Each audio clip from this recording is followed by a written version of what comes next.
Good morning. So it's Christmas Eve and day 24 of my honey advent, and you can see that here in Somerset the sun is shining. How wonderful. Now I've got two more honeys to share, so one today and one tomorrow, and as I said, it's got increasingly difficult to select the honeys that I'm going to share with you.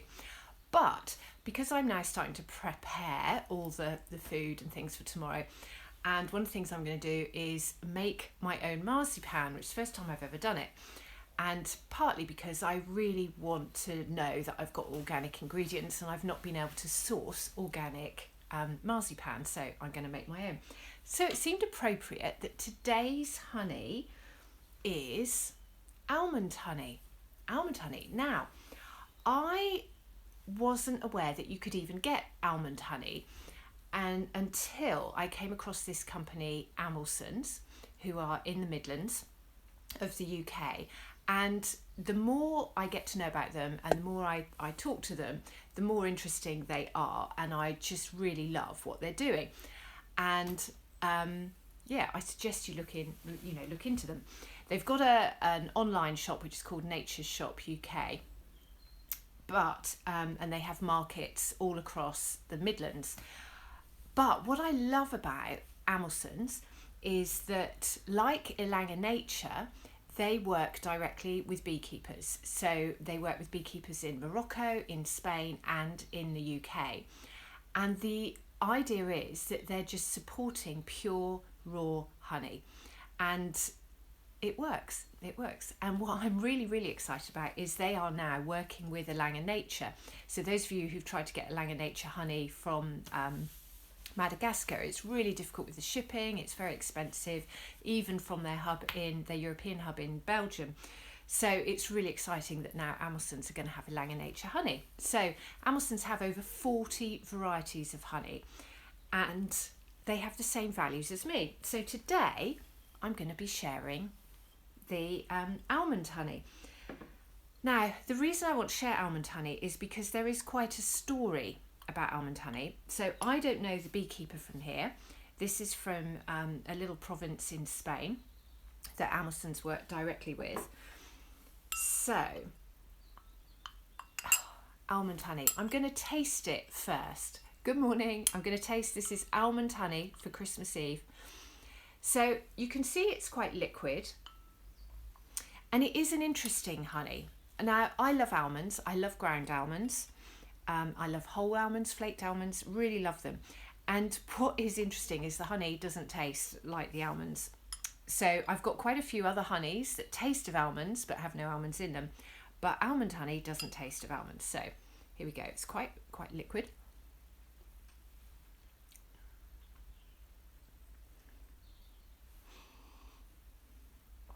It's quite a mild aroma, and it has two really distinct flavours. It has quite a strong sweetness, but it also has a bitter aftertaste.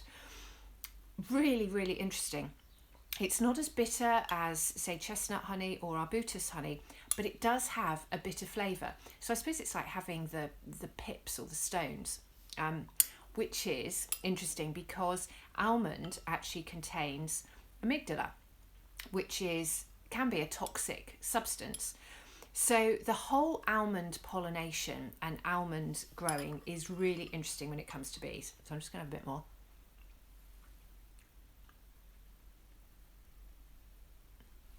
It's got very fine grains. Now it does have a toffee flavour, and actually when you mix it with your saliva, you do get a bit of a licorice or molasses flavour. So it is a very interesting honey, and Almond suggests that you have it with your coffee. Well, I don't drink coffee. I'm buzzing enough, so I don't drink coffee. But if you try it with your coffee, let me know. So the reason I want to talk about almonds today, actually I'll try and move it a bit out of the sun, is because you may have heard about the big almond pollination in California. And every year in sort of early February, all the almonds are blossoming and they need pollinating. Now, I've known for a while that this was not a healthy practice. And the scale of the almonds in California is it's just unimaginable. Hundreds of thousands of acres of almond trees are just grown in this monoculture. And what needs to happen now is the almonds need pollinating. And so honeybees are shipped in from all over America so that they can pollinate these almonds, so that we can all have the nuts that we all love. And of course the demand for almonds is really high, so there's a big demand for all these almond trees. So there's several layers on this. So on the first hand, you have bees that are being shipped on trucks, and you may have seen pictures of hundreds and hundreds of beehives on the back of a truck, and they're being driven across America in the middle of the night, so that in the morning they're going to be in these almond fields. Then they're left there for 3 weeks, and then they move on and they go to other crops around the country, around the United States. So they start with the almonds in February, and then it's cranberries, melon, the citrus. So it just sort of they go around the country. So on the one hand, you've got the shipping of the bees travelling around, which is not so good for the bees. We need the pollinating, so that's interesting. But with almond honey, you have this added problem. I used to think, well, why don't the almond farmers have their own bees? You know, why don't they have their own beehives? Because then you wouldn't have to ship all these bees across the country. Well, then I learned that it's a monoculture. So you have this 3 weeks of blossoming, but the rest of the year there is nothing. There's no hedgerows, the soil underneath is just drenched with chemicals, so there's no weeds, there's nothing. And they do this for another reason, because the nectar is not very strong in almonds, which is why almond honey is quite rare. And also, when the bees are shipped in to pollinate, almonds have quite a lot of pollen, but the nectar is just glucose and fructose. There's no sucrose, so it's not very sweet. So the bees will always choose something else. So if you're growing an almond crop and you have sort of weeds or hedges or other things flowering, then the bees are going to go for that, not the almonds, and then you won't have the pollinated almonds. So that's the one issue. The other thing is, with most orchards, the biggest pollinators are the native species. So they're the solitary bees and the bumblebees. So for instance, apples, the biggest pollinator is actually the red mason bee, which will do the work of a single red mason bee will do the work of 250 honeybees. And so this is why our orchards need to have that biodiversity. They need to have the hedgerows, they need to have the habitat for these solitary bees. Now, what's happened in California is due to the monoculture, so not just the ripping out of all the other plants, but also due to the heavy use of pesticides and insecticides, there's no habitat for solitary bees, and the bees can't survive.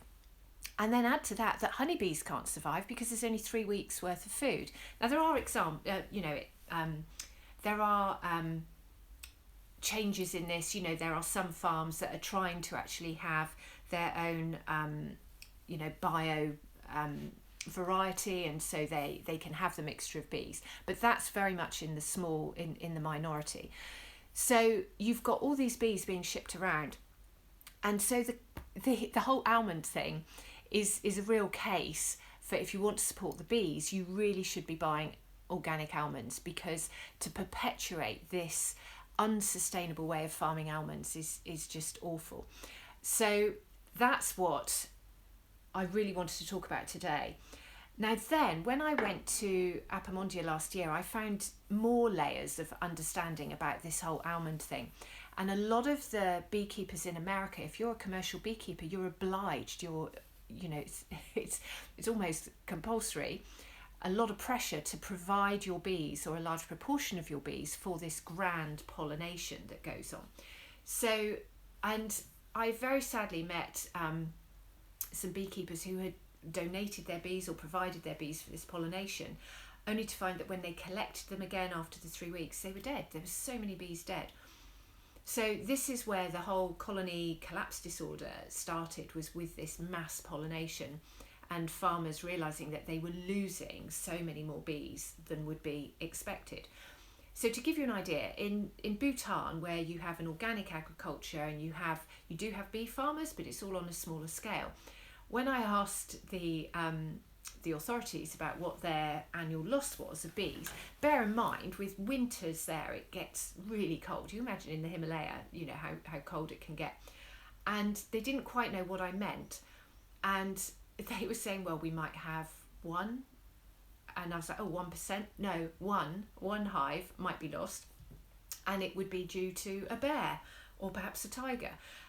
So they don't have the diseases and the pests, and they're not using honeybees at all for pollination, not in an active way. They might have bees near their farms, and there's a lot of small holdings, but they're not moving them.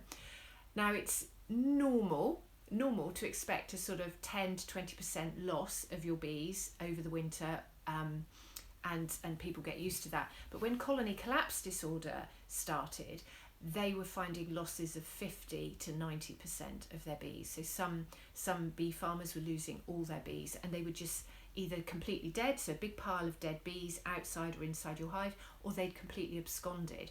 Now the absconding can mean that they're out there pollinating, and they get so disorientated by the insecticides, which are designed to affect their navigation systems, that they can't find their way back to the hive. So you'll find there's just a queen and a few eggs, and a few larvae that are left in the hive, but all the flying bees have gone. Or you find that they're trembling outside, the bees are trembling. So it really is the worst thing for bees. Well, then what I learned at Apimondia was that to prepare bees for this mass pollination in February, the bees have to be reared, and they have to be big enough colonies that they can actually do this pollination. So normally in the Northern Hemisphere, the bees are in a cluster, and you'll have only perhaps 10,000 bees in a colony through January, February, and the queen might have just started laying, but you're not going to have the flying bees. So what the beekeepers have to do is they have to have their bees at a full size, as a sort of summer pollinating site. So they want to have 50,000 bees in each colony. And to do that, they have to feed the bees, warm them up, introduce a laying queen, often from the southern hemisphere, or from South America. And so they add these laying queens to these bees that are just thinking, oh, I just want to sleep, it's winter, I'm not ready yet. And they introduce a new queen, and they're intensively feeding these bees with sugar so that the colony will expand, so then it's a big enough colony to go down to these orchards in California. So it's and one of my little bugbears is when vegans say they won't eat honey, and I can understand that if you look at conventional beekeeping and you're thinking, yeah, the bees are exploited and perhaps not treated fairly, and that's true, but there are an awful lot of beekeepers and bee farmers who care so deeply about their bees and really worry about their management and don't do anything that they feel would harm their bees. And if you're working in that way with bees, then bees do have a surplus of honey, and if you're providing them with enough food, then they've got a surplus, and they know their place in the cycle of life, and they know that their honey is medicine. And so that's fine. But when a vegan will then eat almonds or almond milk, and it's this almond milk, the demand for almond milk, you can imagine how many almonds are needed to make a pint of almond milk. And that's what really annoys me, is when the vegans will criticise beekeepers or anyone who eats honey, and yet they'll be having nut milks and almond milk. So it's a little bit of a narc. So Christmas Eve, almond honey, a little bit bitter, but it's an interesting honey. It's a complex honey. It's a honey that you need to eat slowly and in small quantities. And this is the other interesting fact. Because of the amygdala that's in the pollen of the flowers, there are some researchers looking into, is it the fact that so many bees are transported to these almond farms, and far more bees than would be really needed to basically pollinate, but they're putting that pressure to pollinate, and they're feeding the bees the sugar, so they're not having a good diet, so they haven't got good gut flora, they've not got their own honey to eat, there's not enough nectar produced from the almond flowers to really feed that quantity of bees.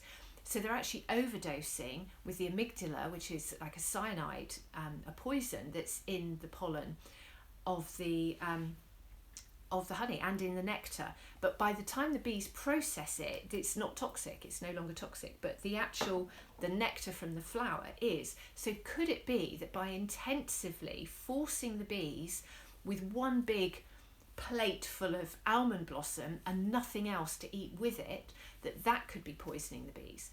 So either way, monocultures are not good for bees, and intensively forcing them to just eat one type of food. And just imagine, if you made your kids just eat baked beans for 6 months of the year, would you expect them to be healthy and strong? I doubt it. So this is the important. Bees need variety, and we can see from what's happening with the bee health that if they're not getting a mixed balanced diet and a healthy diet, and if they're under stress, they get sick and they die. And so, we can learn from that. We need to have a balanced diet. We need to not put ourselves under stress. And I suppose one of the good things about what's happening this Christmas is, in some respects, a lot of stress has been removed. We're not able to travel. We're not having to drive around the country to meet all of our various family members, which we all love, and we love to see everybody. But it does add stress at a time of year when you're busy and you're tired, and we should be resting. So like many people in the country, we're going to find that we're in tier 3 from Boxing Day. So plans that we had, work that we had planned, just all stops. And I find it really concerning, and I'm very worried about national mental health. I think it's going to affect a lot of people. We don't have a deadline. We don't know. It's 3 years with a wonderful event at the end, or 3 months with a lovely, or even 3 weeks with an event at the end. In November we thought we had Christmas. So my heart is with us all, and I think what we have to do is embrace the what we can do. And thankfully, we have got the Newt down the road, which has a farm shop, so that will still be open throughout. So you can buy the Newt honey there, and you can go for walks in the garden. So as long as we're still allowed to go outside of our houses and have walks, then there are some places around that we can go. So right, I've got a question there. So how does that affect bees who just go on side or coriander? Well, the thing is, if bees are just... Cider, perhaps that's cider.